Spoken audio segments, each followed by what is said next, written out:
দর্শক, গতরাতে কারওয়ান বাজারে প্রথম আলো ডেইলি স্টারের কার্যালয়ে ভাঙচুর করা হয়, দেয়া হয় আগুন।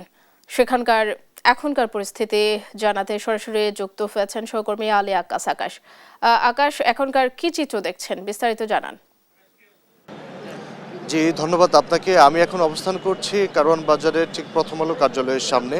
আমরা যেমনটি দেখতে পাচ্ছি, আপনাদেরকে যদি একটু দেখাই, ঠিক আমার পেছনেই কিন্তু রয়েছে প্রথম আলোর কার্যালয়।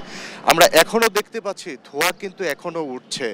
আগুন ফায়ার সার্ভিসের পক্ষ থেকে যদিও এখনো পর্যন্ত আগুন সম্পূর্ণ পুরোপুরি নিয়ন্ত্রণে নিয়ন্ত্রণে এসেছে কিনা সে ব্যাপারে আমাদেরকে এখনো পর্যন্ত কোনো প্রকার ব্রিফিং করা হয়নি, জানানো হয়নি। তবে আমরা যেমনটি দেখতে পাচ্ছি আগুনের কিন্তু লেলিহান শিখা কিন্তু কার দেখা যাচ্ছে না, তবে ধোঁয়া এখনো উঠছে এবং ভাঙচুরের শিকার হয়েছে কার্যালয়টি। আমরা ফায়ার সার্ভিসের কিছু কর্মীদের সাথে কথা বলে যেমনটি জানতে পেরেছি, আগুন লাগার বেশ কিছুক্ষণ পর কিন্তু তারা প্রথম 2টি ইউনিট এখানে আগুন নেভানোর কাজে চলে আসে। পরবর্তীতে কিন্তু আরও 3টি ইউনিট, সর্বমোট 5টি ইউনিটের দীর্ঘক্ষণের চেষ্টায় কিন্তু আগুন এখন পুরোপুরি নিয়ন্ত্রণ বলা যাবে না, যেহেতু এখনো পর্যন্ত আনুষ্ঠানিকভাবে তারা আমাদেরকে ব্রিফ করেনি।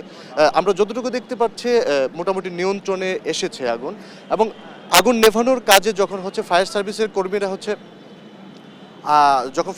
কর্মীরা আগুন নেভানোর কাজে যখন ব্যস্ত ছিলেন, তখন তখন কিন্তু 3জন ফায়ার সার্ভিসের কর্মী বিদ্যুতায়িত হয়ে কিন্তু তারা আহত হন এবং পরবর্তীতে তাদেরকে কিন্তু ঢাকা মেডিকেল কলেজ হাসপাতালে ভর্তি করা হয়েছে আমরা জানতে পেরেছি। আমরা এখনো দেখতে পাচ্ছি ধোঁয়া কিন্তু উঠছে এবং এখানে কিন্তু প্রচুর মানুষজন এখনো ভিড় করে আছে এবং ফায়ার সার্ভিসের পক্ষ থেকে আমাদেরকে হয়তো বিস্তারিত কিছুক্ষণ পর ব্রিফিংয়ের মাধ্যমে জানানো হবে এবং আমরা তখনই জানতে পারবো আসলে কি পরিমাণ ক্ষয়ক্ষতি হয়েছে এবং ঠিক কতক্ষণ নাগাদ তারা আনুষ্ঠানিকভাবে ঘোষণা দিতে পারবেন যে আগুন পুরোপুরি নিয়ন্ত্রণে এসেছে। এই ছিল রাজধানীর কারওয়ান বাজার ঠিক প্রথম আলোর কার্যালয়ের সামনে থেকে আমার কাছে সর্বশেষ সংবাদ।